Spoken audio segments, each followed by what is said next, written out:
Hare Krishna. Somebody can lead the invocation prayers, please. Hare Krishna, Prabhu. Yeah, go ahead.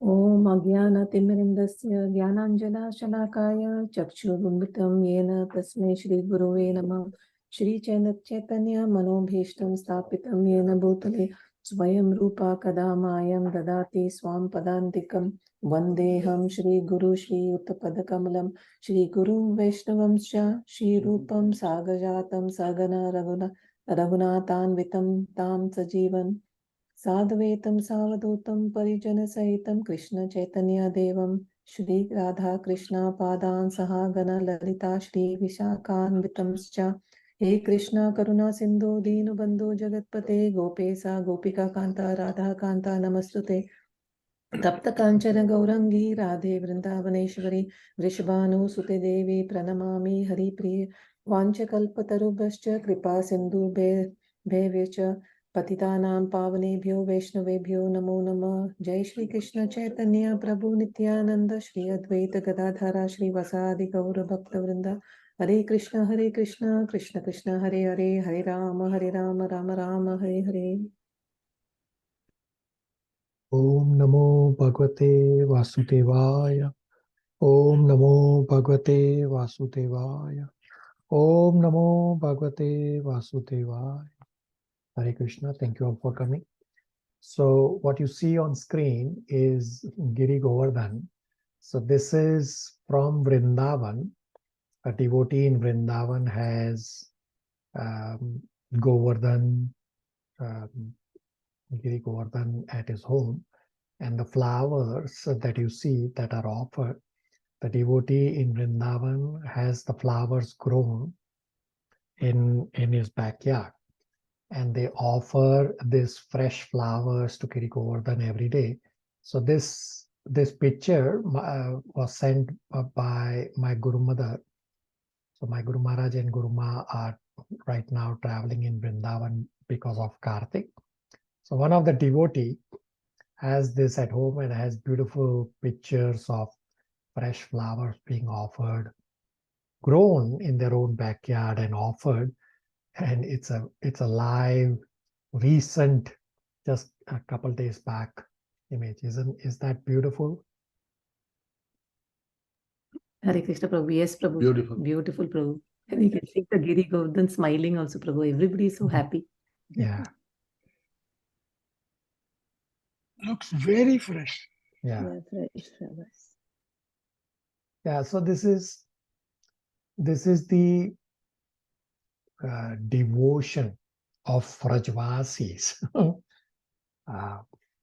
that we have to learn when we travel. So we discussed in a couple classes back about travel to Holy Dham, what we have to do.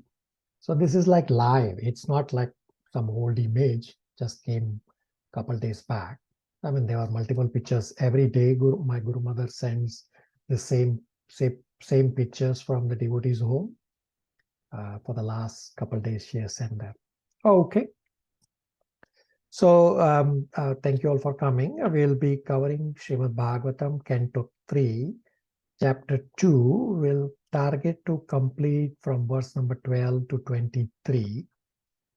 Before we start our discussion, you all will explain one or more points and ask one or more questions. Let's do it quickly. Last week we decided regarding the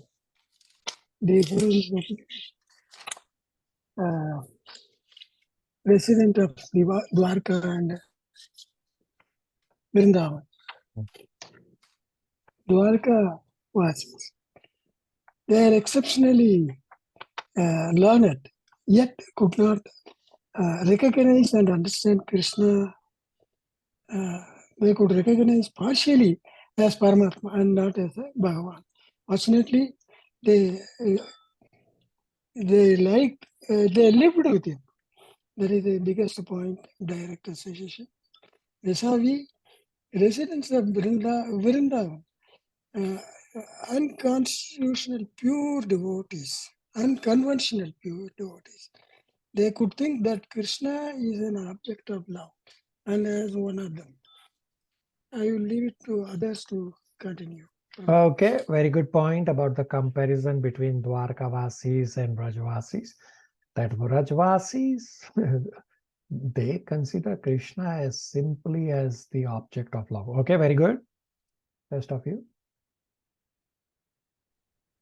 Hare Krishna. Prabhuji, Mother Jija, go ahead. okay. Uddhava was not influenced by time. He did not feel that he was aged, and he was always at the level of the soul. Only in material world there is retirement, and as the age increases, bliss increases in spirituality, Prabhuji. Yeah, very good. That 323, very famous, very easy reference to remember. That when you act at the level of soul, then there is no tiredness. And last week, many devotees came to the temple to do services, and I had this discussion with Shalini. Shalini was also doing services. I mean, all were doing services. I just had the discussion with Shalini about the same verse. But yes, that when you act at the level of soul, then there is no tiredness. Very good. Rest of you. Shalini, what do you say? Yeah, Hare Krishna Prabhu. I just wanted to add, the Dwarkavasis were not unfortunate, but they were just one step below the Vrajvasis because of the, level of, like Uncle pointed out about the level of reference to Paramatma, and the other one in the Vrajvasis and pure love or prema. Yeah, very good. Yeah, Dwarkavasis are not unfortunate in any sense. Dwarkavasis are very elevated devotees.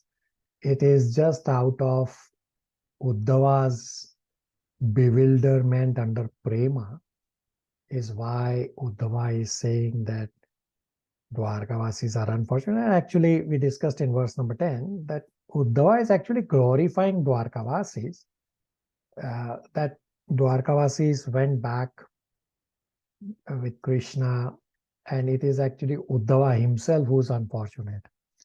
And this is actually the nature of pure devotee, that the pure devotee always calls himself as unfortunate. Okay, very good. Hare Krishna Prabhu, I had two questions, Prabhu. Yeah. One is about Uddhava. He did not live with Krishna. So where was he, Prabhu? Where did he live? I mean, so he's a Yadu, so he will live somewhere in Dwarka. I don't think the reference is given in Bhagavatam. At least I have not read, or at least I don't remember in terms of where he lived. So when it says about living with Krishna, so there were Krishna had 16,108 queens. So they were all living in the same palace with him. And then there are other residents of Dwarka who are not necessarily living face to face with Krishna every day. They are still in close proximity. So Uddhava would be somewhere around. I mean, Uddhava, it's not that Uddhava was living far away or he was never around Krishna. He always would travel. He's just trying to show that Dwarkavasis were more fortunate than Uddhava himself. Thank you, Prabhu. And the second question, Prabhu, can you just explain the analogy of that the ocean, milk, moon, and the fish, Prabhu? Okay. So this is the same conversation about Dwarkavasis thinking that that Krishna is just one among us. So this is from 3.2.8, where it says that from this ocean of milk, the moon was born. But the fish in the milk ocean could not recognize that the moon was not another ordinary fish and was actually different from them. The fish could not, the fish took the moon to be one of them, or thinking just maybe he's something different, illuminating, etc., but nothing more. So the unfortunate persons who do not recognize Lord Krishna are like such fish. So moon was born from the ocean milk, may seem contradictory, but this is axiomatic truth. Just as cow dung is also purifying. In later Canto 8, it's described that from the churning of the milk ocean, many things appeared, and moon was born from the milk ocean. But the fish in the ocean milk, they could not recognize that the moon was not another fish, but was different from them. Similarly, the unfortunate persons who do not recognize Krishna as Supreme Personality of Godhead, in spite of seeing all his transcendental qualities, are like such fish that they think that the moon is just one of them, just maybe illuminating. So these other people, they take Krishna to be one of them, although maybe Krishna has some extraordinary opulences. And more unfortunate for the family members of the Yadu dynasty, who are always in company with the Lord, but they were not able to recognize him as Supreme Personality of Godhead. So Uddhava is just explaining the Dwarkavasi situation with this analogy. And actually Uddhava is lamenting for his own misfortune. That although Uddhava actually knew Krishna to be Supreme Personality of Godhead, still Uddhava could not properly use the opportunity to render devotional service to the Lord. I mean, this again is the nature of the pure devotee, that he thinks he is unfortunate. Although Uddhava is pure devotee and eternal associate of Krishna, always does devotional services. So he's just trying to explain with this fish from the milk ocean analogy, not fish, the moon from the milk ocean, that the fish took the moon to be just one among them, just as Dwarkavasis took Krishna just as one of the Yadus, and not recognizing him as the Supreme Personality of Godhead. Shalini? Yes, Prabhu. Thank you so much. Okay, very good. Prabhuji, at the juncture, I want to ask, based on your last sentence, Uddhava, despite his awareness that he could not properly use the opportunity to render devotional service, he regretted as a misfortune. Is it due to the plan of Lord Krishna, or due to his excessive love for the Lord? Yeah. So very, very good inquiry. So actually Uddhava did a lot of devotional service. But this is the nature of pure devotee, that out of this love for Krishna, they always think, oh, I should have actually done a lot more. Just as Srila Prabhupada has set up the entire ISKCON. He has translated all these books that we cannot even read in one lifetime. And Prabhupada said, you know what, there was still so much left to do. I still have not completed everything. Are Baba, you have done so much. But this is the nature of pure devotee. That they always feel that I am very unfortunate. I could have done a lot more. Uddhava did a lot of services. Does that help you? Absolutely. Completeness, they are not, I think they are demanding themselves more. That is what I perceive. Yeah, Thank you, very good. Prabhuji. The rest of you?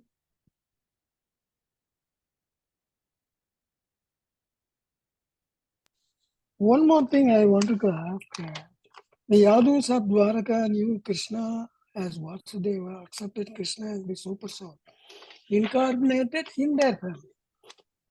Fortunate Enoch, they think, and they are all fortunate to go back to the Lord, despite not able to use the opportunity to serve due to ignorance. Am I right?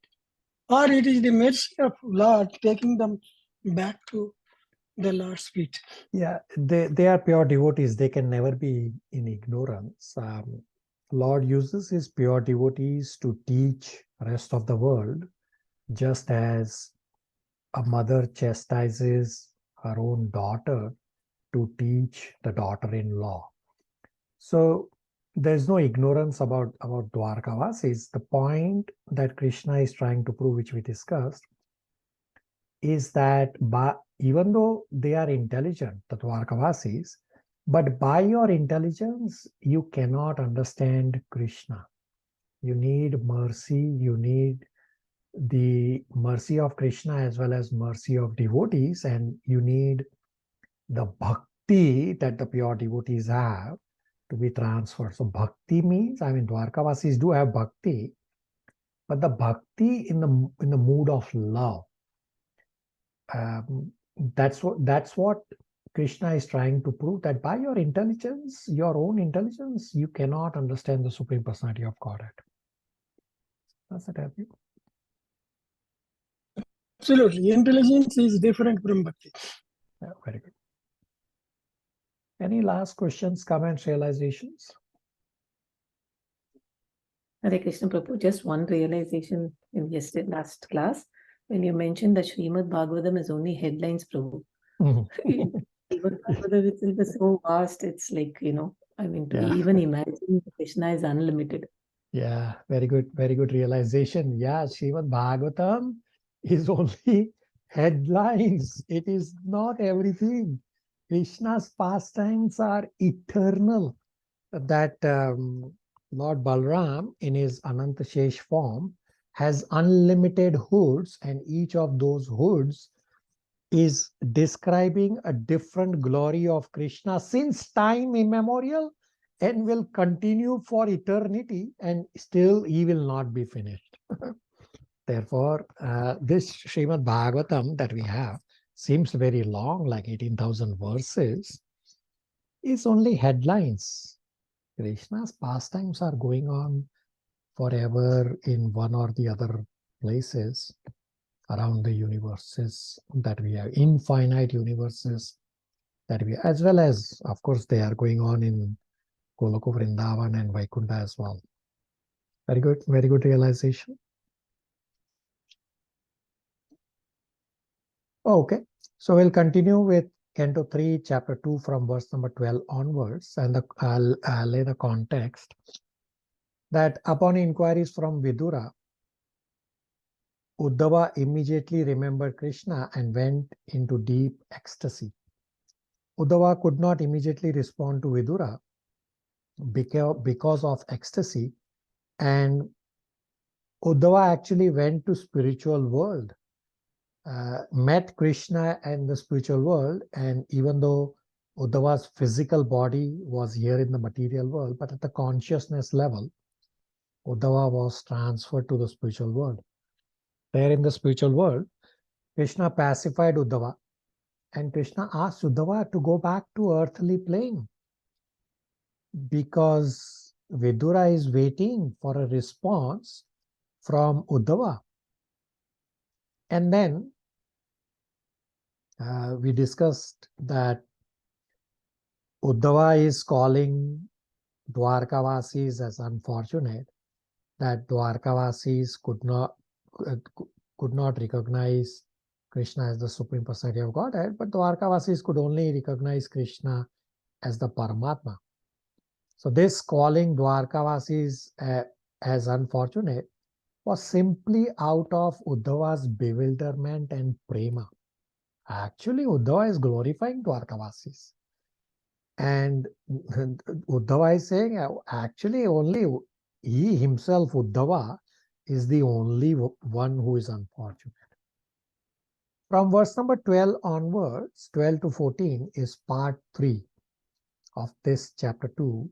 Title is Uddhava Remembers Attractive Beauty of the Lord. Is our dear Aditi able to read verse number 12 translation?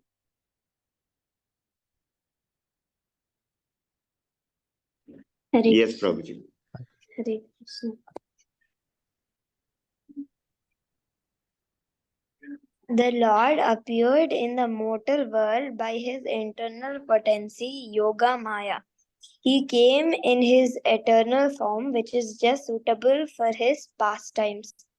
These pastimes were wonderful for everyone, even for those who are proud of their own opulence, including the Lord himself in his form as the Lord of Vaikuntha. Thus, his Sri Krishna's transcendental body is the ornament of all ornaments. Mm. Hare Hare Krishna. Ornament of all ornaments. We'll discuss this very soon. The Lord appeared in a human-like form suitable for his pastimes. Because of the pastimes in a human-like form, therefore the Lord did not appear in the four-handed Vishnu form. And everyone gets astonished by this beautiful form of the Lord. And even Vishnu got astonished by seeing the beautiful form of Krishna. So this sweetness, Krishna has not shown even in Vaikuntha. Hence, even Vishnu is attracted to the human-like form of Krishna. And thus this Krishna's human-like form is not ordinary form, but this is Krishna's original Shyam Sundar form. The Saumya Rupa, which we have discussed in Bhagavad Gita, two-handed Shyam Sundar Saumya Rupa, both Arjuna and Sanjay are using the same word Saumya Rupa in chapter 11. When Lord disappeared, Lord took the form with him. Now, this is very important to use in preaching endeavor, that if those who think that Lord's form is material, well then how can the material human-like form go to spiritual planet? It is not possible, because material human form cannot be taken to spiritual world. Therefore, the conclusion is that the Lord's form is not ordinary material human form. No, Lord's original form is spiritual, is Satchidananda form, and that's Krishna's original two-handed, very beautiful Shyam Sundar form.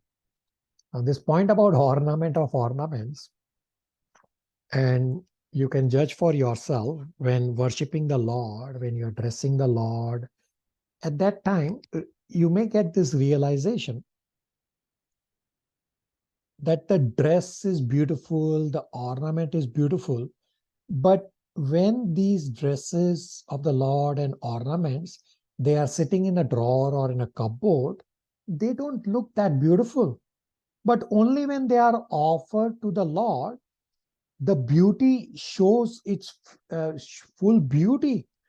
When the dress is not offered to the Lord, we don't say the dress is beautiful.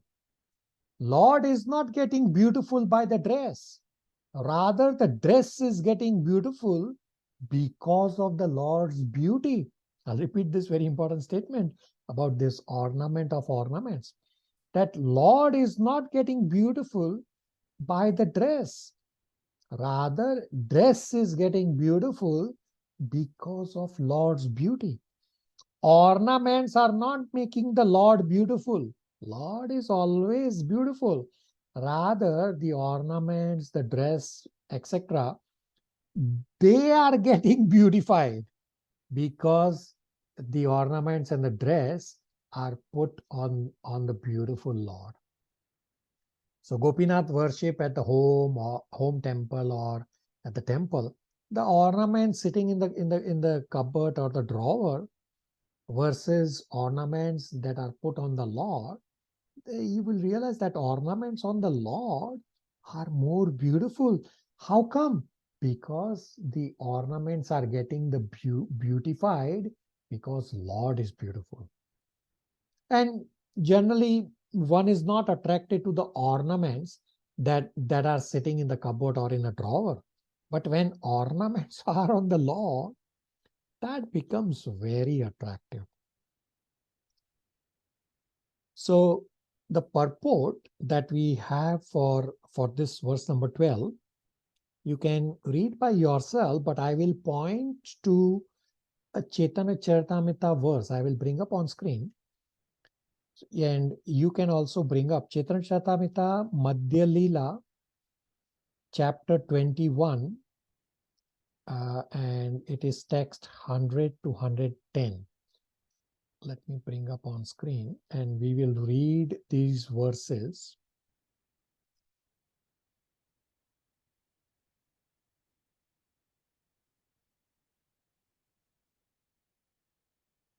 So this is Madhya Lila chapter 21, and we will read from verse number 100 to 110, and we'll realize the beautiful human-like form of Krishna is the best.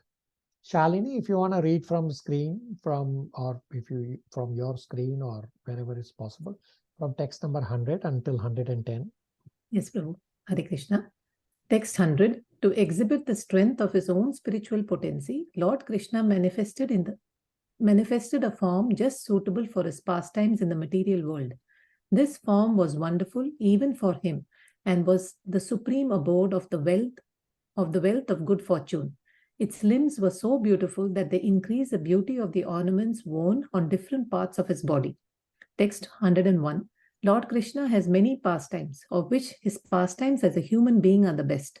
His form as a human being is the supreme transcendental form. In this form, he is a cowherd boy. He carries a flute in his hand. His youth is new. He is also an expert dancer. All this is just suitable for his pastimes as a human being. Text 102. My dear Sanatana, the sweet, attractive, transcendental form of Krishna is so nice. Just try to understand it. Even a fractional understanding of Krishna's beauty can merge all the three worlds in the ocean of love. He attracts all the living entities with the three worlds. Within the three worlds.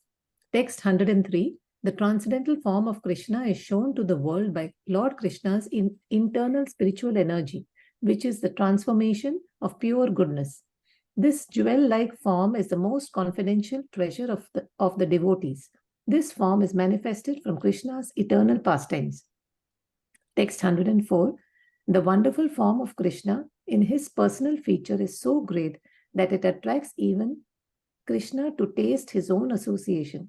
Indeed, Krishna becomes very eager to taste it. Total beauty, knowledge, wealth, strength, fame, and renunciation are the 6 opulences of Krishna. He is eternally situated in his opulences. Text 105. Ornaments caress that body, but the transcendental body of Krishna is so beautiful that it beautifies the ornaments he wears. Therefore, Krishna's body is said to be the ornament of ornaments, enhancing the wonderful beauty of Krishna, his 3 curved style of standing. Above all these beautiful features, Krishna's eyes dance and move obliquely, acting as arrows to pierce the mind of Srimati Radharani and the gopis. When the arrow succeeds in hitting its target, their minds become agitated. Text 106. The beauty of Krishna's body is so attractive that it attracts not only the demigods and other living entities within this material world, but the personalities of the spiritual sky as well, including the Narayanas, who are expansions of Krishna's personality. The minds of the Narayanas are thus attracted by the beauty of Krishna's body. In addition, the goddesses of fortune, Lakshmis, who are the wives of the Narayanas and are the women described in the Vedas as most chaste, are also attracted by the wonderful beauty of Krishna. Text 107. Favoring the gopis, Krishna rides on the chariots of their minds, and just to receive loving service from them, he attracts their minds like Cupid. Therefore, he is also called Madana Mohana, the attractor of Cupid. Cupid has 5 arrows representing form, taste, smell, sound, and touch. Krishna is the owner of these 5 arrows, and with this, his Cupid-like beauty, he conquers the minds of the gopis, though they are very proud of their super excellent beauty.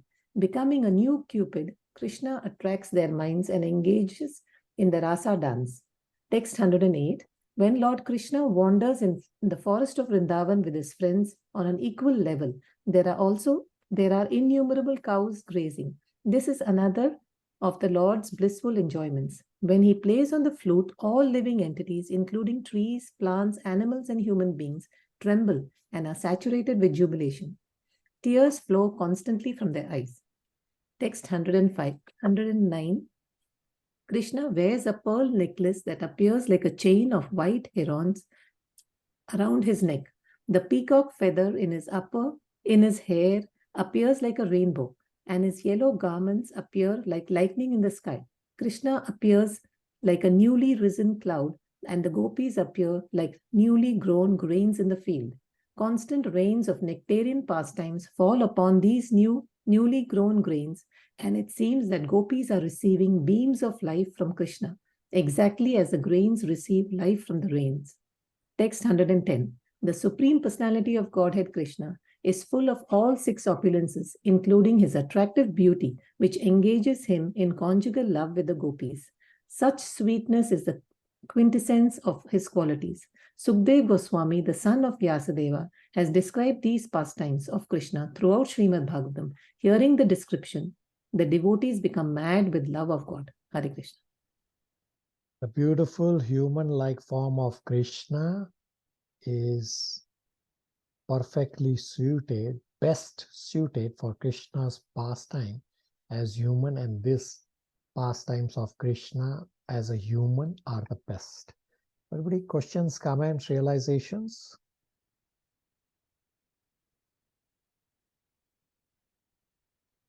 Hare Krishna Prabhu. Can you just repeat? This is Chaitanya Charitamrita Madhya Leela, which Chapter 21, 100 to 110. Right. Chaitanya Charitamrita Madhya Leela 21 chapter, text 100 to 110. Thank you. Prabhu was correct. Okay. Mother Chandra Aunty, verse number 13, translation.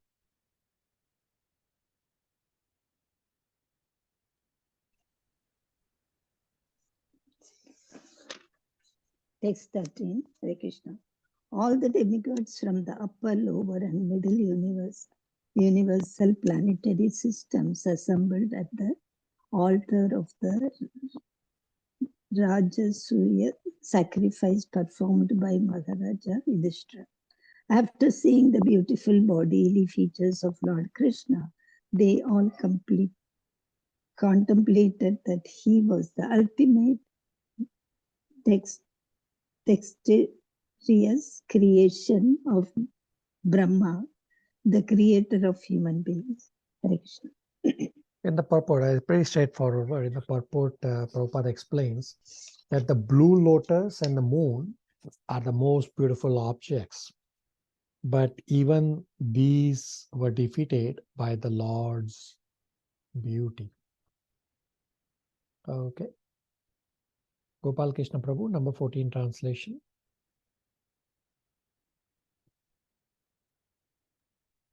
Hare Krishna. Text 14, translation. The damsels of Virija, after pastimes of laughter, humor, and exchanges of glances, were anguished when Krishna left them. They used to follow him with their eyes, and thus they sat down with stunned intelligence and could not finish their household duties. Hare Krishna. The highest form of worship is shown by gopis, which is devotion in separation.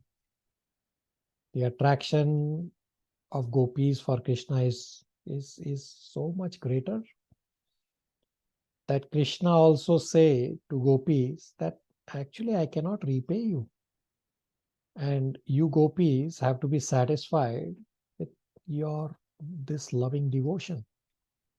And all Vrajvasis, they will stop their duties as soon as they see Krishna. So all these attractive features is what Uddhava remembers, and Uddhava is getting attracted to the attractive beauty of the Lord. From verse number 15 onwards is part 4, verse 15 to 24. Title is Lord Krishna's Bewildering Activities. So in this section, these 10 verses, they are seemingly contradictory verses. Well, actually, there is no contradiction. So we'll discuss that materialistic may feel this as contradictory, but for devotees, it's not contradictory at all. Chandran Prabhu, verse number 15, translation. Hare Krishna Prabhu. Text number 15. The personality of Godhead, the all-compassionate controller of both the spiritual and material creations, he is unborn, But when there is friction between his peaceful devotees and persons who are in the material modes of nature, he takes birth just like fire, accompanied by the Mahat Tattva. Hare Krishna. Right. So Krishna comes personally to give pleasure to his devotees. Krishna comes along with all his expansion, means when Krishna comes, all other incarnations are simultaneously present in Krishna's body. When this killing of demons happen, Krishna does not kill, but the Vishnu form within Krishna does the killing. And there is this, in the translation, talked about Mahat Tattva, means the three Vishnus are also within the body of Krishna when Krishna appears. And whenever there is friction between devotees and non-devotees is when Krishna himself appears. The analogy of fire is given that whenever friction between devotees and non-devotees happen, fire will appear, and Krishna is that fire. From Canto 1, Chapter 8, the Kunti Maharani's prayers chapter, Kunti Maharani says that you, Krishna, you make the whole world bewildered. Hence, Kunti Maharani in Canto 1, Chapter 8, verse number 32 to 34, she says different devotees explain your appearance differently. Kunti Maharani gives 4 reasons for Krishna's appearance. First is because Krishna wants to glorify the pious kings. Second is because Vasudeva and Devaki did great sacrifices. Hence, Krishna appeared as the son of Vasudeva and Devaki. Third is to reduce the burden of earth, to kill the impious kings. And the fourth is because Krishna wanted to establish the real devotional principles so that conditioned souls suffering in the material world can get relieved. So from all this reason, the real reason of Krishna's appearance is to establish real devotional principles and to reciprocate with his pure devotees. Questions, comments, realizations?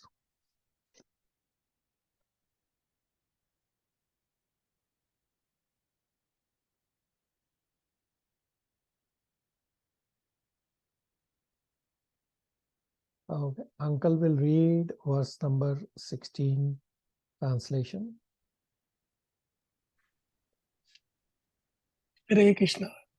When I think of Lord Krishna, how he was born in the prison of house of Vasudeva, although he is unborn, how he went away from his father's protection to Viraja and lived there incognito out of fear of the enemy, and how, although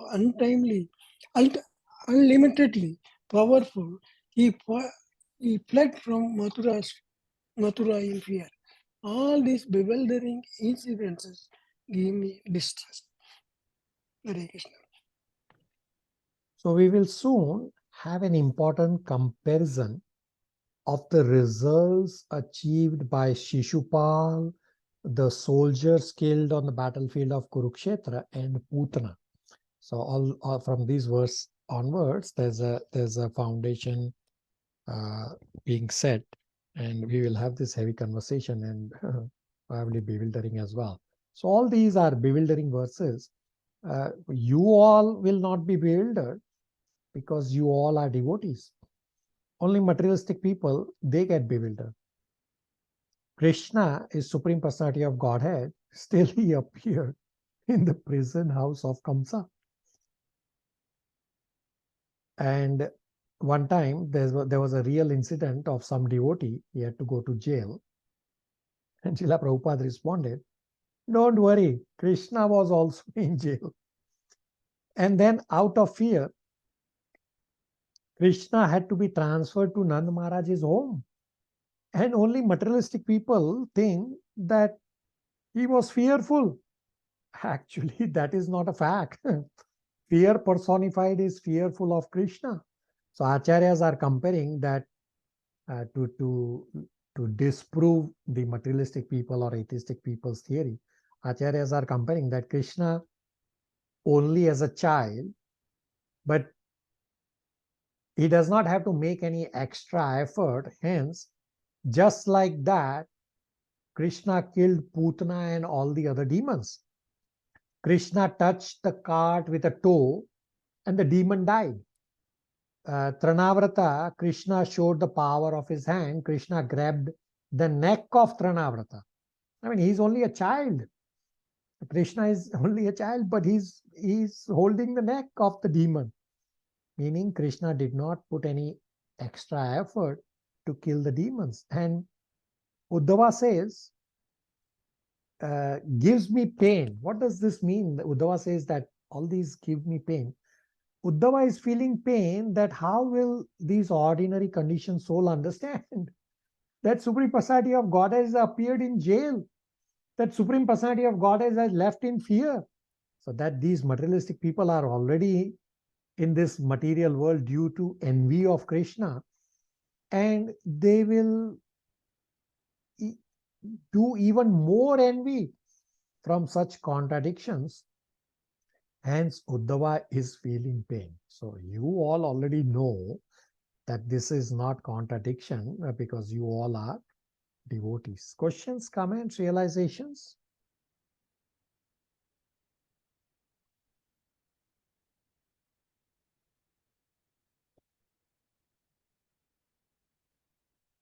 Okay. Mother Jija, verse number 17, translation.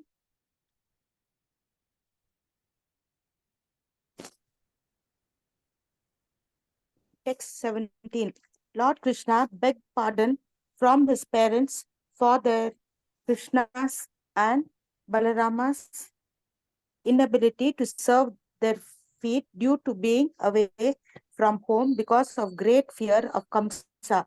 He said, "O mother, O father, please excuse us for this inability.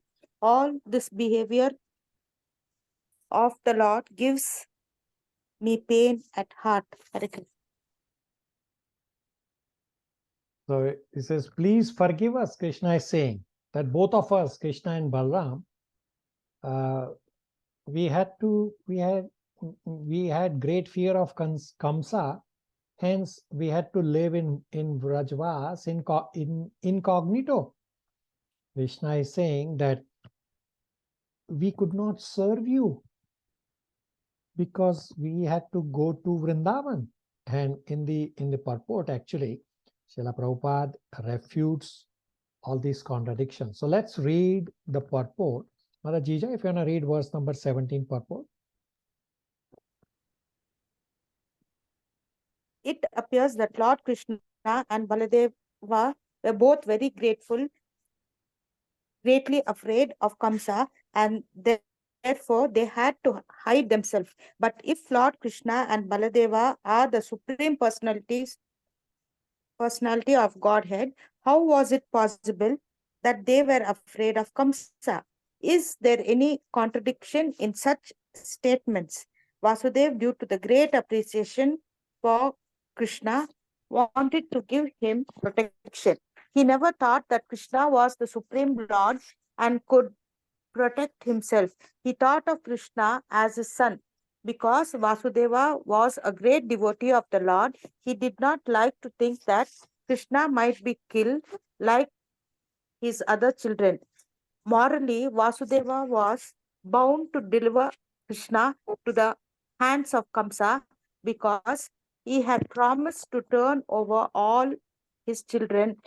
But out of great love for Krishna, he broke his promise, and the Lord was very pleased with Vasudeva for his transcendental mentality. He did not want to disturb the intense affection of Vasudeva, and Thus he agreed to be carried by his father to the house of Nanda and Yashoda. And just to test the intense love of Vasudeva, Lord Krishna fell down in the waters of the Yamuna while his father was crossing the river. Vasudeva became mad after his child as he tried to recover him in the midst of the rising river. These are all glorified pastimes of the Lord, and there is no contradiction in such manifestation. Since Krishna is the supreme Lord, he was never afraid of Kamsa, but to please his father, he agreed to be so. And the most brilliant part of his supreme character was that he begged pardon from his parents for being unable to serve their feet while absent from home because of fear of Kamsa. The Lord, whose lotus feet are worshipped by demigods like Brahma and Shiva, wanted to worship the feet of Vasudeva. Such instruction by the Lord to the world is quite appropriate. Even if one is the Supreme Lord, one must serve his parents. A son is indebted to his parents in so many ways, and it is the duty of the son to serve his parents, however great the son may be. Indirectly, Krishna wanted to teach the atheists who do not accept the supreme fatherhood of God, and they may learn from this action how much the Supreme Father has to be respected. Uddhava was simply struck with wonder by such glorious behavior of the Lord, and he was very sorry that he was unable to go with him. Hare Krishna. Hare Krishna.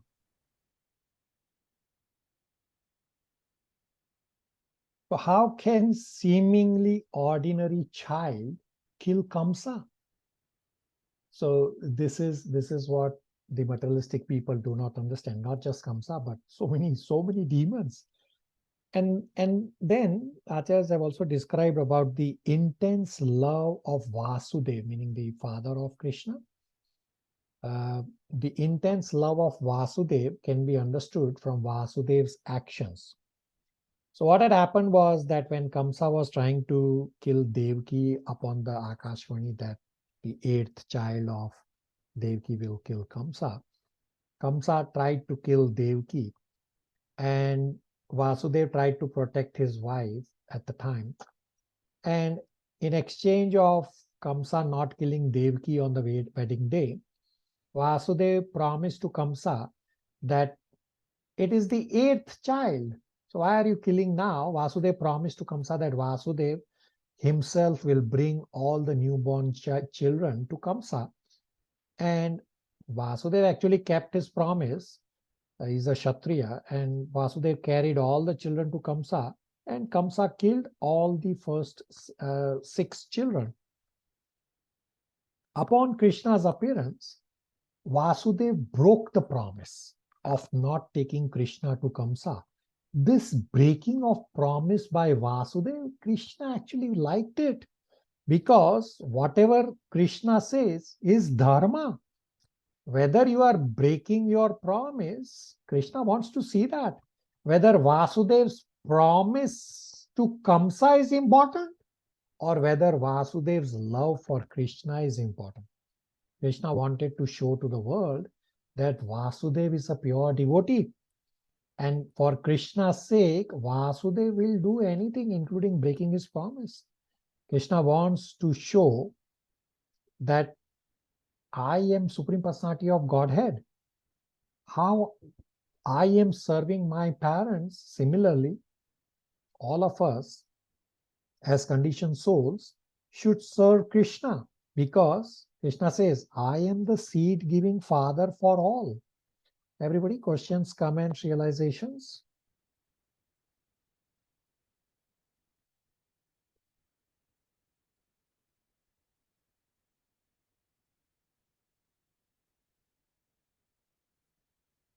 Okay.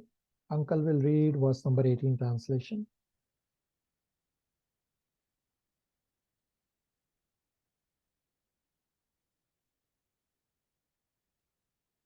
Hare Krishna. Text 18. who after smelling the dust of his lotus feet even once could ever forget it? Simply by expanding the leaves of his eyebrows, Krishna has given the death blow to those who were burdening the earth. Hare Krishna. So there's not much of controversy, but not much of contradictory statement in this verse number 18. Once one smells the lotus feet, no one can forget the Lord. Smelling lotus feet means doing services for Krishna, because we are servants, so we do services at the lotus feet of Krishna. You cannot forget. And Narad Muni says in Canto 1 that although one may give up devotional principles, but the taste of lotus feet, meaning the taste of devotional services, will bring this person back. Sri Chaitanya Mahaprabhu also says that even if one chants the Hare Krishna Maha Mantra once only, and if they leave, Sri Chaitanya Mahaprabhu says, actually, I will not leave them. Okay. Sorry, Prabhuji. Would you please again re-explain that? Okay. Chaitanya Mahaprabhu. Yeah, Sri Chaitanya Mahaprabhu says that even if one chants Hare Krishna Maha Mantra only once, and even if they leave, but Sri Chaitanya Mahaprabhu, he will not leave them. He will bring them back.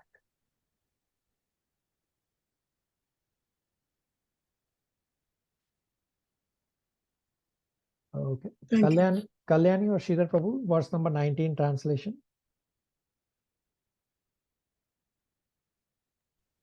Hare Krishna. Verse number 19. You have personally seen how the king of Ch2, Sisupala, achieved success in yoga practice, although he hated Lord Krishna. Even the actual yogis aspire after such success with great interest by performance of their various practices. Who can tolerate separation from him? Hare Krishna. So Vidura was present in the Rajsuya Yajna, where Krishna gave liberation to the king of Ch2, Sisupala. So even though Sisupala has so much envy towards Krishna, still Sisupala achieved perfection. Now Ashtanga Yogi, even if they have not attained perfection, even then such Ashtanga Yogis will attain the Sahujya liberation. And Sisupala attained such Sahujya liberation, meaning the light of Sisupala merged into Krishna. Now, impersonalist Jnanis will achieve the same Sahujya liberation. So what's the big deal? Even demons get such Sahujya liberation. So we have discussed this in Nectar of Devotion, chapter 1, that there are 5 kinds of liberation: Sahijya, Salokya, Sarupya, Sarishthya, Samipya. Sahujya is to become one with the Lord. So demons get this impersonal liberation. Now this Sisupala getting the Sahujya liberation is actually only in the eyes of materialistic people. Actually, Sisupala was reinstated in his original position of being the gatekeeper. In front of everyone's eyes, it seems that Sisupala got Sahujya liberation.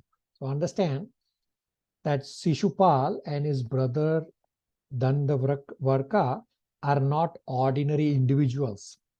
They are Jai Vijay, the gatekeepers in spiritual world, who got cursed by Kumaras, and therefore they are taking these 3 births as demons on earth to be killed by Krishna. We'll discuss the background history of Jai Vijay in Canto 3, chapter 15, where it is described that actually Krishna has a lot of affection for Jai and Vijay. Krishna has intimate relations with Jai and Vijay. So for materialistic people, it seems that Sisupal got Sahuja, liberation of becoming or merging with the Lord.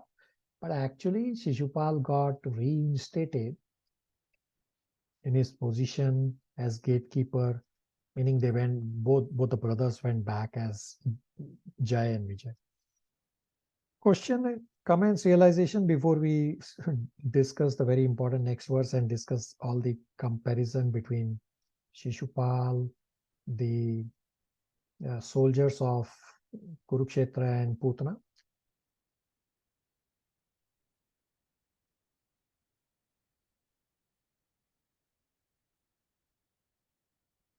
Verse number 20 is a very famous and a very important verse. Gopal Prabhu, if you want to read verse number 20 translation. Hare Krishna. Verse 20 translation. Certainly others who were fighters on the battlefield of Kurukshetra were purified by the onslaught of Arjuna's arrows, while seeing the lotus-like face of Krishna so pleasing to the eyes, they achieved the abode of the Lord. Hare Krishna. So the soldiers of the Kaurava side, they drank the beautiful feature of the Lord with their eyes. Now a question may come up. How can Kaurava soldiers appreciate Krishna's beauty? Because the Kauravas are demons. The answer is because they were purified by the arrows of Arjuna. Because Arjuna is a pure devotee, hence the arrows of Arjuna also have the pure devotional potency. Therefore, within a fraction of a second, the demons, meaning the soldiers on the Kaurava side, these demons started appreciating the beauty of Krishna in fraction of a second while getting pierced by the arrow and while they were about to die. And they got purified and hence appreciated the beauty of Krishna. This is the power of association of pure devotees. So we have already had contradictory statements that Sisupal got Sahujya liberation, but Kaurava soldiers who are demons, remembering Krishna only for a second or a split second, got Vaikuntha planets. This seems like what? Bewildering. The love of Godhead is awakened only by association of pure devotees. Sisupal could not awaken love because there was no devotee association. Understand, again, the Sisupal is from the materialistic point stand. The only way to develop bhakti is by association with devotees. So I am not born as a devotee. Some devotee probably either distributed some book to me, probably all of us. Some devotee introduced me to Krishna, and God's grace follows devotees' grace. God's grace will never follow independently. Therefore, somehow or the other, I got some mercy from a devotee, and therefore Krishna's grace also followed that devotee's mercy. So Uddhava is thinking here, I am not fortunate like all these people who died like the soldiers or Sisupal or Putana, that I am not able to remember Krishna, this beautiful form of Krishna. This is the nature of pure devotee, that they are always keeping themselves as humble, thinking, you know what, all these people, they remember Krishna's beautiful form, even though they were demons, and they got liberation, they attained Vaikuntha planets.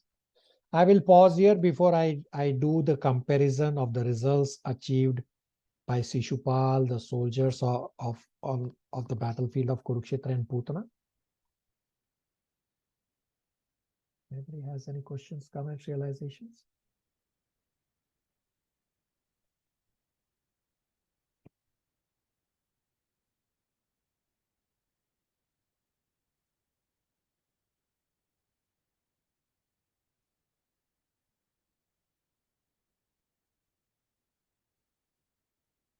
Okay.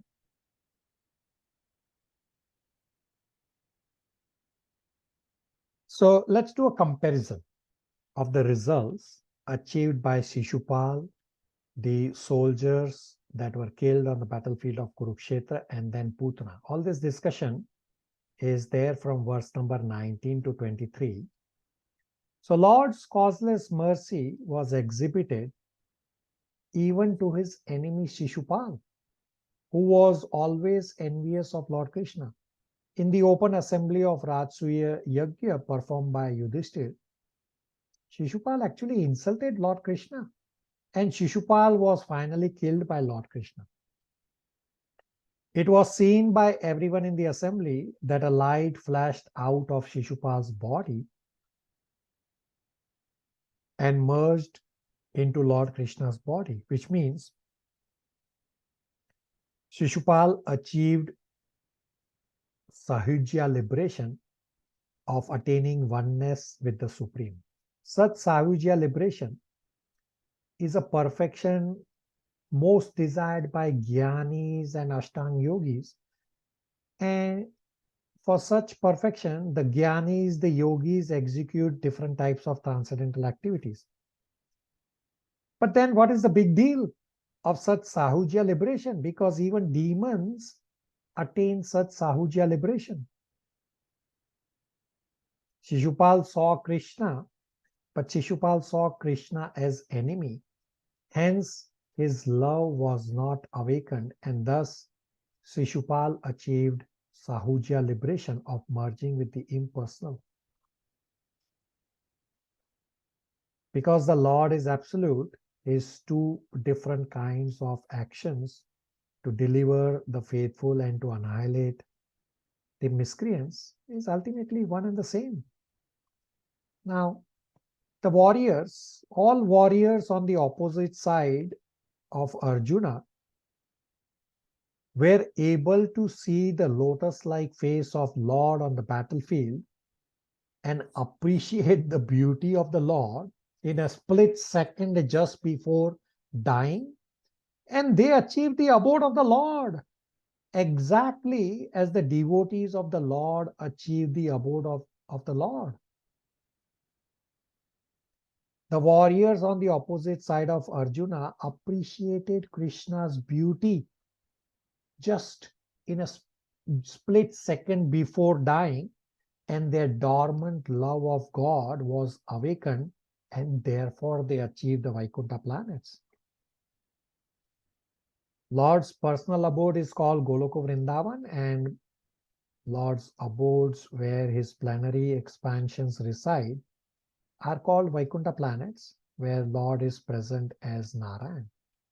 So this love of Godhead in the warriors on the opposite side of Arjuna was awakened by the association of pure devotee of the Lord, meaning the association of Arjuna through his arrows that were killing these warriors. Those who appreciated the beautiful face of the Lord on the battlefield of Kurukshetra fighting against Arjuna were purified by the onslaught of Arjuna's arrows. All activities of pure devotees are executed on behalf of the Lord, because pure devotee of the Lord has nothing to do with his personal interest. Therefore, Arjuna's killing was as good as killing by the Lord himself. The warriors, the enemies fighting against Arjuna, they became purified of all material contaminations when Arjuna shot them with arrows, and thus all these enemy warriors became eligible to be transferred to the spiritual sky. because in fraction of a second of getting pierced by Arjuna's arrows, the demon warriors got purified and started appreciating Krishna and Krishna's beautiful lotus-like face. Because Arjuna is a pure devotee, Arjuna's arrows also have pure devotion potency. Those warriors who appreciated the lotus feet of the Lord and saw Lord's face, their dormant love of Godhead was awakened, and thus they were transferred at once to Vaikuntha and not to the impersonal Brahmajyoti, as was the case for Sisupala. And those whose love of Godhead is awakened to the fullest extent,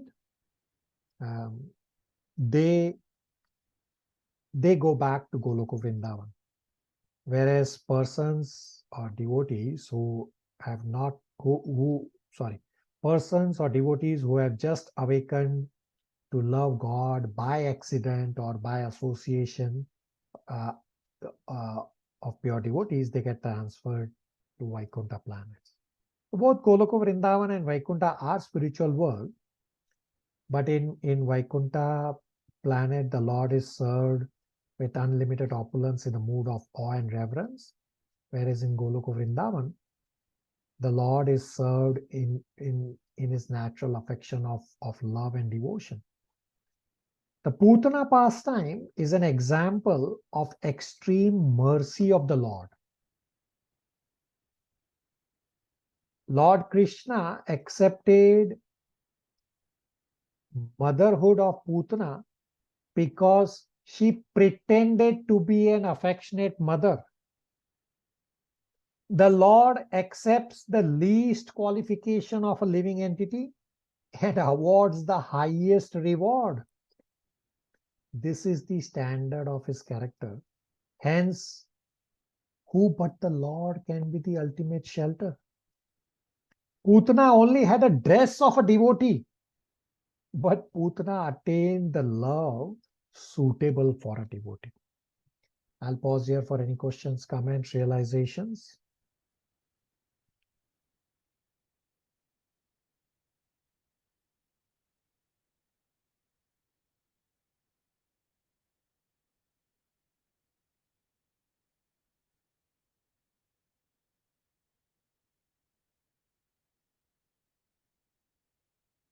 Okay.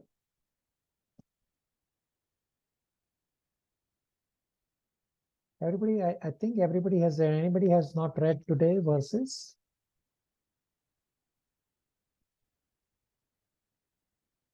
Okay.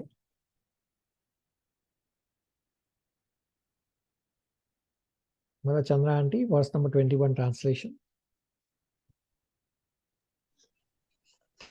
Text 21. Lord Sri Krishna is the Lord of all kinds of threes and is independently supreme by achievement of all kinds of virtue. He is worshipped by the eternal maintainers of the creation, who offers him the paraphernalia of worship by touching their millions of helmets of his feet. Hare Krishna. So there is not much of contradictory statements in this verse. Uddhava is just glorifying. Krishna is Supreme Lord of the three worlds, of the three qualities of material nature, and of the three Purushas. So the three comes three times. The three Purushas refers to the Karnodakshai, Garbhodakshai, and Shirodakshai Vishnus. Uncle will read verse number 22 translation.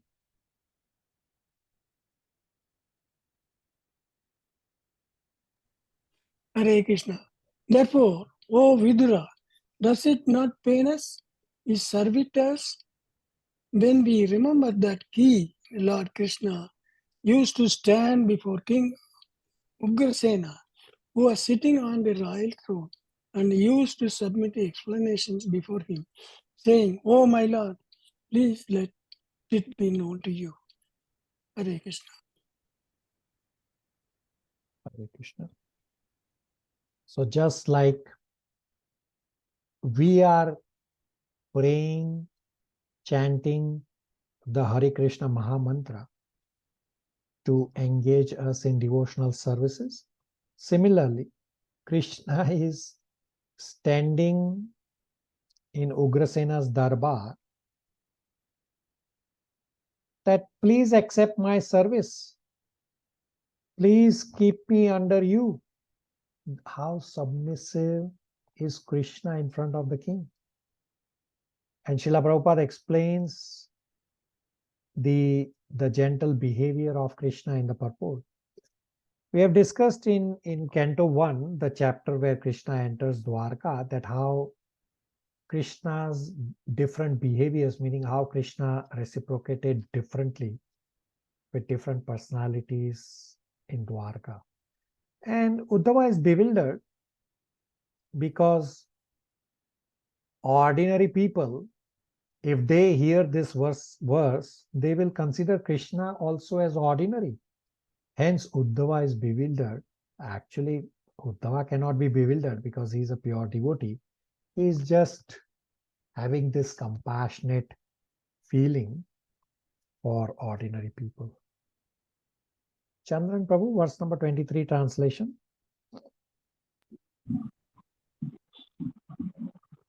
Hare Krishna. 23 translations, Hare Krishna. Alas, how shall I take shelter of one more merciful than he who granted the position of mother to a she-demon, Putana, although she was unfaithful and she prepared deadly poison to be sucked from her breast. Hare Krishna. This verse number 23 is very famous verse that even Sukadeva Goswami attracted to this verse. That there cannot be more merciful than Krishna. Putana came to kill Krishna, but Krishna gave to Putana the position of mother. Putana wanted to feed poison, but Krishna saw the least qualification of Putana and gave the highest reward to Putana. Hence, pure devotees like Uddhava, Narad Muni, they are glorifying the demons, that all these demons are so absorbed in Krishna. Example, Kamsa, he was 24 hours absorbed for some 8-10 years from the time Krishna appeared, that Kamsa was 24 hours absorbed. Oh, when will this child come to kill me? So that is not, Kamsa's remembrance of Krishna is not with devotional intent. Therefore, Kamsa is not considered as a devotee. But they were absorbed where Uddhava and Narad Muni are saying, I am not absorbed like Kamsa or Sisupala. Kamsa and Sisupala are so absorbed in thoughts of Krishna. Narad Muni says that I am a devotee, but these demons are more absorbed in Krishna than me. Actually, this is the mood of a pure devotee like Narad Muni. Pure devotees are also always absorbed in the thoughts of Krishna. And then we have discussed in Nectar of Devotion the 6 types of how one can be attracted to Krishna. So gopis are attracted to Krishna because of lusty desires, Kamsa due to fear, Sisupal due to envy, Pandavas due to friendship, Vrishnis due to their relations to Krishna. So what we have to learn is somehow or other we should be attracted to Krishna, and that will attract the mercy of Krishna. So there's a very famous verse in Chaitanya Charitamrita that why Krishna is called the Purushottama. The reference for this verse is Chaitanya Charitamrita, Antya Leela, chapter 1, verse number 108. So Chaitanya Charitamrita, Antya Leela, chapter 1, verse number 108, and a formula is given that gentleness plus forgiveness plus tolerance equals to Purushottama. That's why Krishna is known as Purushottama. That even if one does the greatest offense, Krishna is so gentle, does not take it seriously. Krishna looks at the service attitude, meaning being gentle and forgiveness. And just as when we do Gopinath worship, and those of you who are at the able to go to the Taroda temple just on the back side of the altar, where all these forgiveness mantras are pasted on the fridge and the walls. The pujaris chant those mantras after every service. So that's the formula given. That Krishna is gentle, forgiving, tolerant. Therefore, he is known as Purushottama. Questions, comments, realizations before we discuss the last verse in this section of Krishna's bewilderment?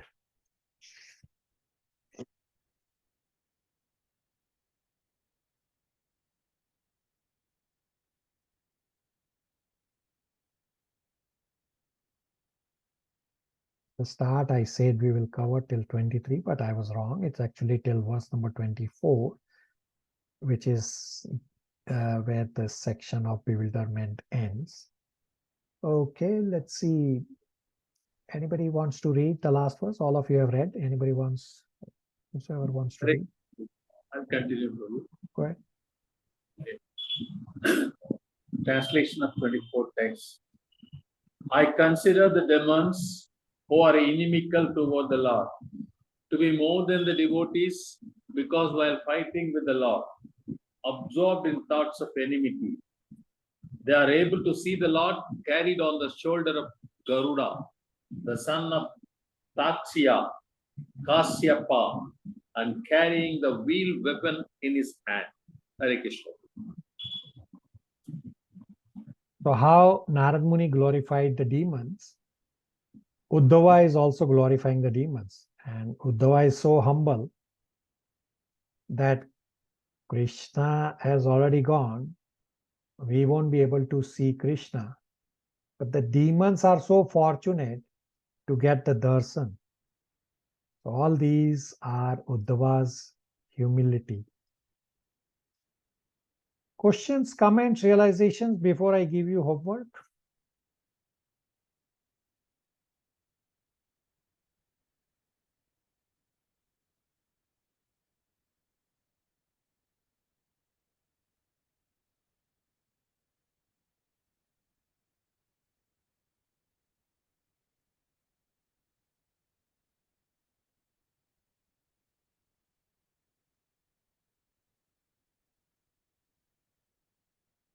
Okay. 2 homework questions.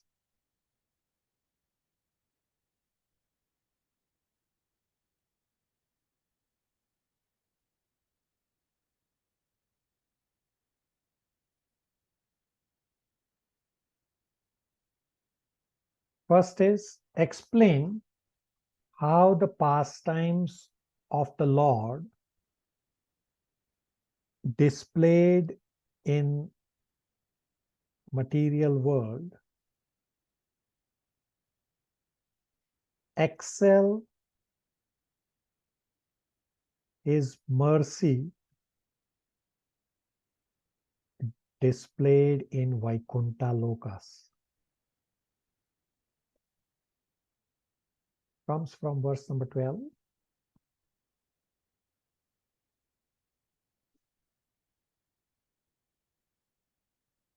Second, compare the results achieved by Sisupala,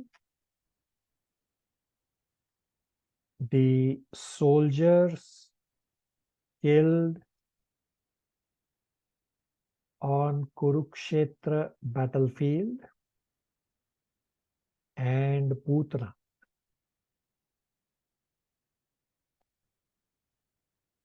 Comes from verse number 19 to 23. The third is for next class. read Canto 3, Chapter 3. I'm assuming you have already read Canto 3, Chapter 2. If not, you can also finish reading rest of Chapter 2. Questions, comments, realizations. So from next verses, it's a next section, so we won't cover today because we will not finish. Would you please repeat the question number 2, Prabhuji? Compare the results. Yeah. Question number 2 is compare the results achieved by Sisupala, the soldiers killed on Kurukshetra battlefield, and Putana. Got it. We are from verses 19 to 23.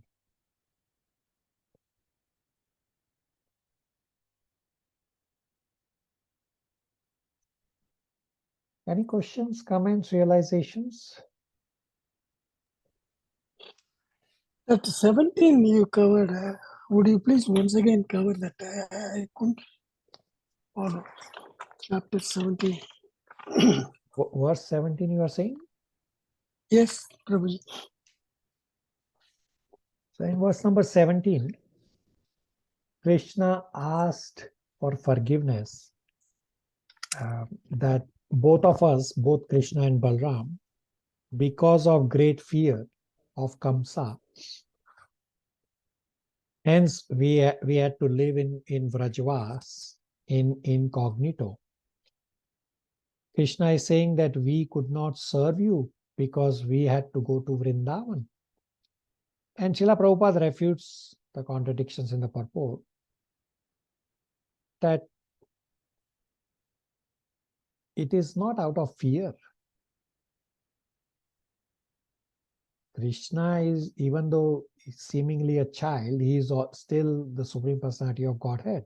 And fear personified is fearful of Krishna. And in the purport, Prabhupada explained that if you think that this is just an ordinary child, how can this seemingly ordinary child kill demons like Kamsa, Putana, and so many of them?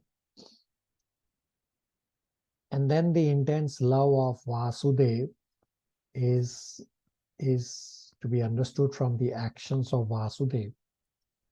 That upon Krishna's appearance, Vasudeva broke the promise of not taking Krishna to Kamsa. And this breaking of the promise by Vasudeva is what Krishna liked, because whatever Krishna says is dharma. Whether you are breaking your promise, Krishna wants to see. Whether Vasudeva's promise to Kamsa is important or Vasudeva's love for Krishna is important. And Krishna wanted to show to the world that Vasudeva is a pure devotee. And for Krishna's sake, Vasudeva will do anything. And Krishna wants to show that I am Supreme Personality of Godhead, still I am serving the parents. Similarly, we all conditioned souls, we should serve Krishna because Krishna is the seed-giving father for all of us. Does that help you? Thank you, Prabhuji. Everybody on the same page? Questions, comments, realizations?